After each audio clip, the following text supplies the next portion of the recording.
today. I guess a lot of our audience probably wouldn't have heard of the Apocalyptic Lovers. Can you just give us a bit of a background about the band? Oh God, I don't know if you have enough time on your show. It's I guess the short version is we were a band based out of Ohio in the States called Love and War in the 90s. But the problem was in the 90s we sounded like Rat and Dawkins while all of a sudden the Seattle scene blew up. And I guess we're very underappreciated. So around mid-95 we got several distribution deals and things started to go well for us. But also at the same time, we were together 7 or 8 years and really getting burnt out of playing, clubs with 20 people in it who all wanted to hear Soundgarden, So, it all came to an end, but none of us, it was one of those nice things where none of us kind of hated one another or wanted, any animosity, it was time to move on. And, so, life moved on, I moved to Arizona, that's where I met my wife and had kids, but we all kept in touch and all kind of rumbled about, maybe getting back together someday and giving it another shot. And several things kind of made that happen. One, I noticed that my kids were playing with other kids in the neighborhood, and these little kids were walking around with look what the cat dragged in t-shirts on and Too Fast for Love t-shirts, and I was like, that's interesting. And then I also noticed the music climate online, especially with all these online radio stations and fanzines and stuff. Back in the 90s, MTV pulled the rug out from all of under us and switched, right from hard rock and metal to grunge. And then that grunge even disappeared, and it's all R&B and rap practically now. And there's a huge, demographic out there that missed that kind of music. And now that there's all these avenues online, that became interesting because I was like, wow, there's a lot of music out there now that has melody and killer guitar players. So it's funny, I'm a drummer, but I love guitar. My favorite guitarist in the world is, I love John Sykes. If I can play with any guitar player, it'd be him. He's phenomenal. He's one of my favorites. And so I was like, wow, that's really cool. And then the final thing that happened was I had a death in the family.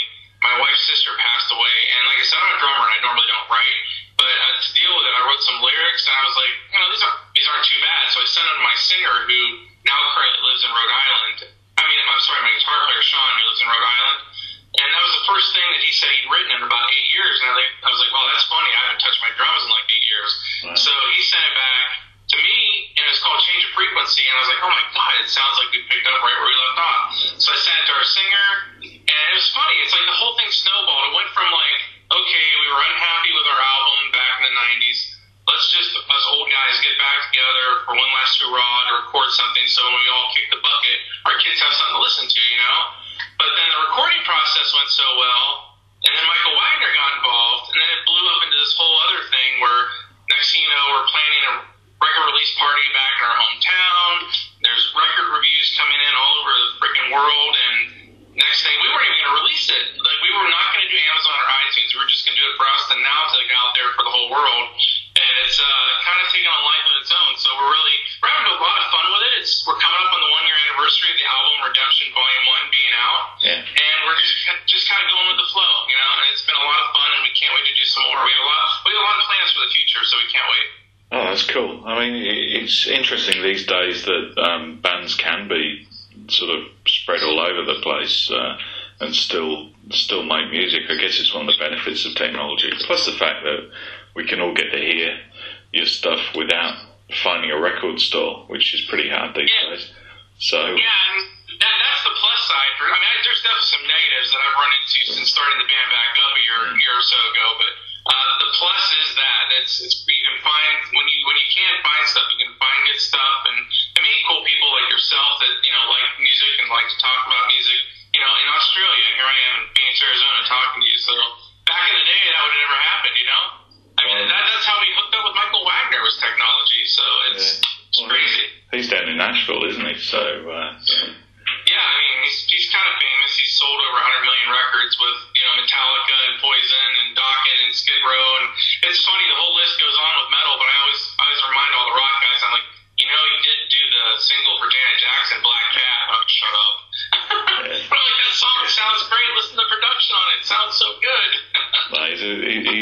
producer, and I think he's really added something to the album. I mean, what took me by surprise was the name Love and War was sort of vaguely familiar to you, and we probably get about 1,000, I guess, emails a week, and so quite a lot sort of slips through, but for some reason the name stuck with me. Maybe because it's a Lillian Axe album and I'm a good friend with Steve, but honestly, that's when we started the band. That's why we picked the name. There's one band that we all agree on 100%, and that's Dokken. We love the classic lineup of Dokken. And then a close second right behind there is like Lillian Axe. Like my singer and I and my guitar player are huge Lillian Axe fans. Yeah. Absolutely love it. Love and War was one of my favorite records by them. Yeah, it was great. Yeah, I think that's probably up there. That and Poetic Justice, maybe, which is a very cool record too. Yeah, Poetic Justice is very good. It's funny, we used to cover, a lot of times you had to play some covers just to make some coin, and I swear to God, we were like a Bon Jovi, Dokken, Lillian Axe, and Saigon Kick tribute band. It was like those four bands we did most songs from. It was crazy. Yeah, Saigon Kick, another cool band that sort of reformed recently as well. I definitely recommend you to fans of Dokken, though. I think that's where this sort of music really resonates for me, especially like tracks like Change of Frequency and stuff like that. But there's some great songs on there, which is what I mean. I was only listening to the album again earlier today in the car. It's hard to pick a favourite at the minute. I think I'm playing probably Left in the Cold, Change of Frequency, Better Days. That's the biggest problem I had when we started launching this thing globally was all these radio stations over here that were FM or web were like, oh, what song do you want us to play? And I'm like, I don't know, because I mean, a little more backstory on the record is, we wanted to go back in and re-record our whole record, but we were like, oh, nobody listens to whole albums anymore, so let's just split it up. And we also have tons of back catalog material, too, that we've never recorded, and new stuff. So what we decided to do was go in and do, 6 old songs, kind of rework them and re-record them, and add 2 new songs. And that's totally the whole Dokken vibe I get, and, that's where we were at that point in time. That's where we are now, because it's so hard for me because I'm so close to those songs for such a long period of time. I can't pick a single. It's horrible. I sit there and go back and forth with these DJs, not arguing, but they think it's funny because I can't pick one. I'm like, oh yeah, I like that one. Like each one, I'm like, oh wait, yeah, that one's good because, or this one's good because, and it's been crazy. The 2 new ones on that record that were never brand new that we wrote for the record were Who the Hell Are You? Yeah. And we actually wrote that about our old band manager because we all couldn't stand her. And then we wrote Change of Frequency was about my wife's sister who passed when she was just around 30 years old. So those were 2 new ones, but I think it all meshed pretty well. What do you think? Yeah, no, I think the track list as well. I mean, the running order is great. Can people still support you with the Bon Jovi support gig? Can they get on the website, or is that closed off now? It actually just closed off about a week ago, so we're just kind of patiently waiting. You and I were just talking about technology, and so that enabled me. I reached out to about half a dozen winners already, and got a lot of logistics off of them from, how soon did they know and find out before the show, to like literally how much of a sound check do they have and how are they treated and all that stuff. And actually, all 6 bands I've spoken with, every one of them had nothing bad to say at all. But none of them said anything bad. But what I think is a little odd is some of them, there's a couple that found out like 10 days to 12 days before the gig. And there was one band, and there was another band that found out 3 weeks. And, we're coming up on being one of those bands, it's going to be like 10 days, and that's going to be like, boy, we all fly in from, because what we're doing is, because we're, how you said we're kind of like all spread out, what we want to do to play out, our plan is a little different than a lot of other bands because we're older and we have families now. We want to play out like every other month at one big targeted gig, like say the Monsters of Rock cruise or a festival gig or something like that, And so we want to do fly dates, and so you fly in like the day before, rehearse, and then go do the show the next day.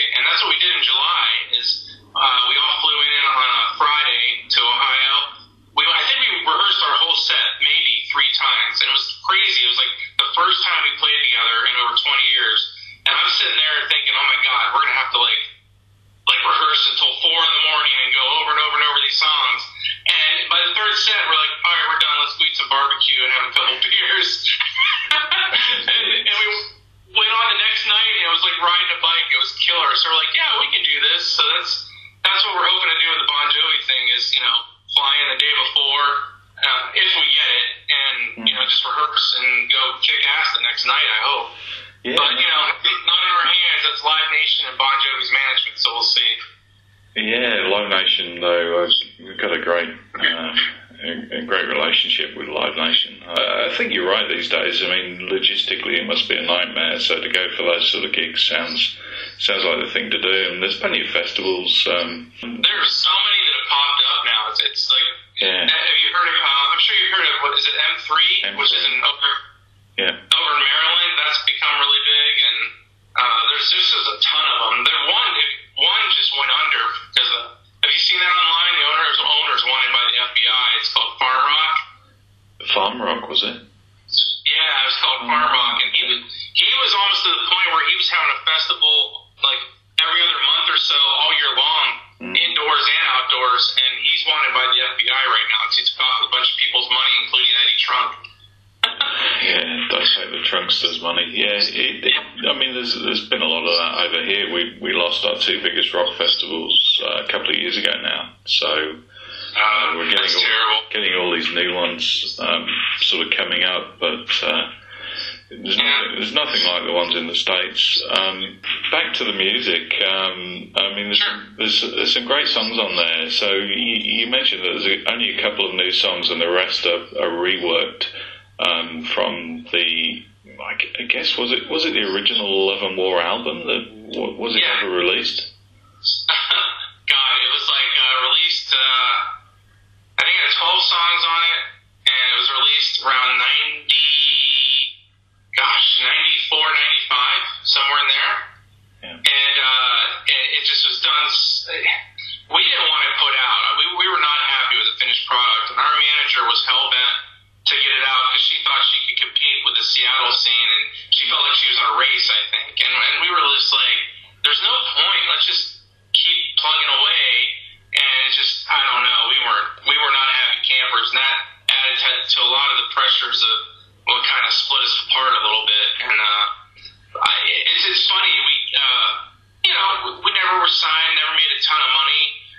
All normal guys, but very passionate about the kind of music we write and stuff. So getting back together and doing this, we had a shoestring budget, and initially we had planned on just flying back into Ohio. And there's a friend of mine owns a studio on the border of Pennsylvania and Ohio called Mind Rockpit Recording Studios, and he does great stuff, and he's a great guy to work with. And we were going to go 110% with him. And we, finished. We had no budget, so he had a very small window for us to do stuff in. So I literally, and it shows a little bit for sure, I did all the drum tracks in less than a day. Wow. I did all, and I did all 8 tracks in approximately 8 tracks in about 4 or 5 hours, I think. And then that was on a Friday, and then Saturday we did all the guitars and vocals, and Sunday we did an acoustic gig real quick and all flew home.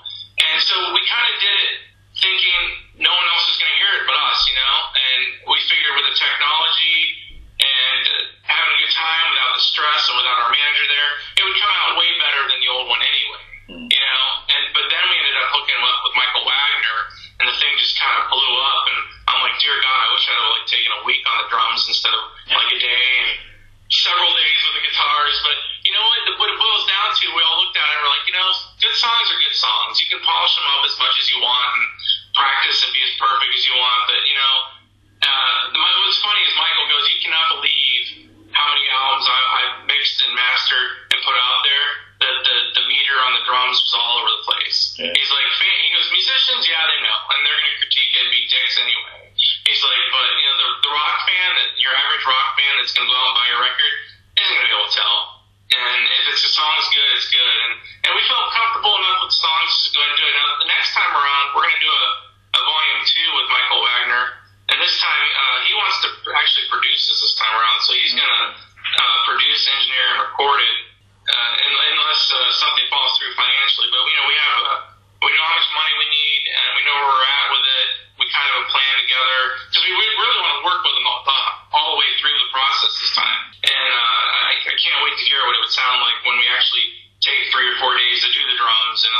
longer to do everything else. And he just did Great White, you know, and I can't wait to hear the Great White record he did. I bet it's going to sound phenomenal. Yeah, no, it sounds great. Yeah. Yeah. They said he adds so much to the sound. Will Volume 2 be all new songs, or are there any others left over that you will be really? Well, you know, what we said, we really didn't have a plan. We just knew we wanted to get this first one in the can, you know, and then we decided to just kind of loosey-goosey have a plan down the road. So what we've all talked about, and like, we've got everything all set. So basically down the road, if all things work out the way we wanted to, and financially can do it, we've got enough material, new, old, and kind of in between, to do about, this would be the first volume, volume 2, and then after that we'll change titles. We can do up to about, I'd say between 8 and 10 EPs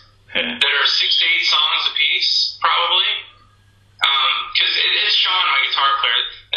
The guy, this is crude to say, but the guy writes like a rabbit shits. Like, he can just like churn out songs. Like the one song on the album, I got a quick story. There's a song on there called "The Groove," right? Yeah, it's great. Yeah. So me and my bass player Mike, actually, I was at the practice hall back in the '90s, and I just got done listening to a Lynch Mob record and then another record called "Cold Sweat," and they both had this song on it with like that kind of bluesy swing beat. And I was like, oh, we don't have a song like that, and I want a song like that. That'd be cool. So, like, I'm just sitting there messing with that drum beat, right? Mike shows up, my bass player. He's like, what's that? And I told him the same thing I just told you. So he starts fiddling around. So then my guitar player, Sean, shows up. He's like, what are you guys doing? And I told him the same thing. He's like, oh, that's cool. We'll do that. Next day, he comes back, song's done. Like, guitars, melody lines, words, the whole bit, done. He's just, when he's hot and he's on, the dude can just write nonstop. It's crazy. And most of the stuff is very good, too. That sounds great. It's so weird you just mentioned Cold Sweat as well. I just picked up the vinyl of that 2 days ago. I know. Yeah. They only did the one. There's rumors and rumblings that thing's going to be reissued. Okay.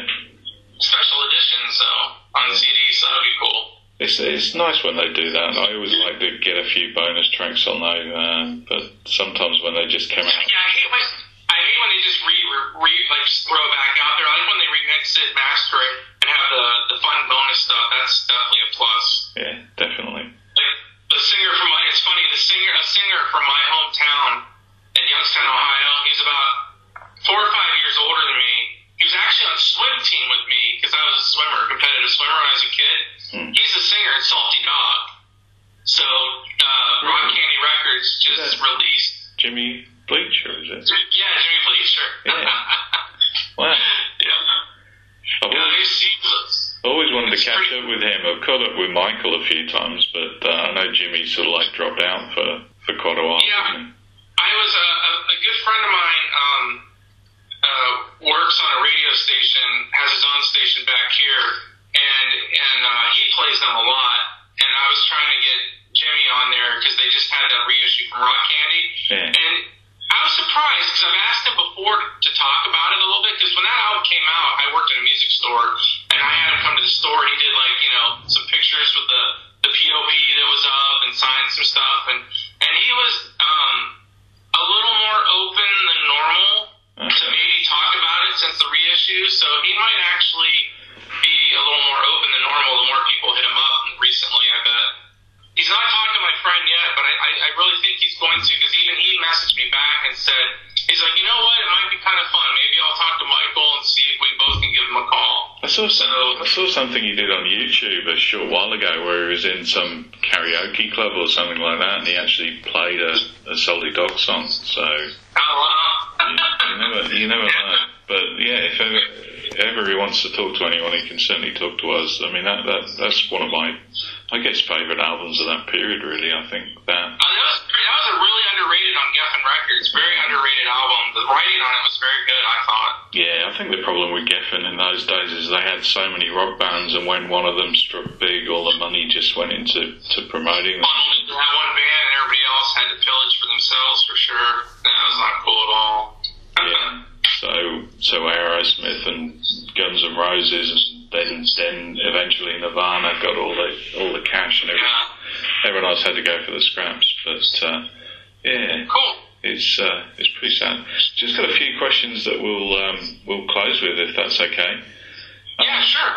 If you could have been a fly on the wall for the creation of any great album, just to see how all the magic happened in the studio, what's that one album for you? Oh, jeez.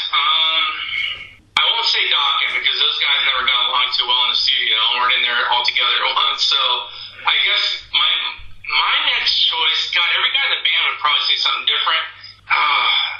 Mine's got to be a tie. It would have to be a tie between Operation Mindcrime and Blue Murder. Okay, the first Blue Murder, yeah. Yeah, those two records, I would love to have been a fly on the wall to watch them be made. Those are flawless records from beginning to end, and both very different records from one another, but I love them both. They're fantastic. Yeah, it's a shame John Sykes hasn't done more, really, isn't it, since... Yeah, there's an article out there. He's going to put some solo stuff out, but I'm looking for some Blue Murder stuff. That's what I'd like to see happen. Did you see on YouTube yesterday or the day before that Tony Franklin, Advocacy, were playing, I forget what song, Valley of the Kings, together in the studio? They're like, riding a bike, check it out. They're playing it, and I'm like, I wonder if that means anything. I wonder if they're going to actually get back together with him.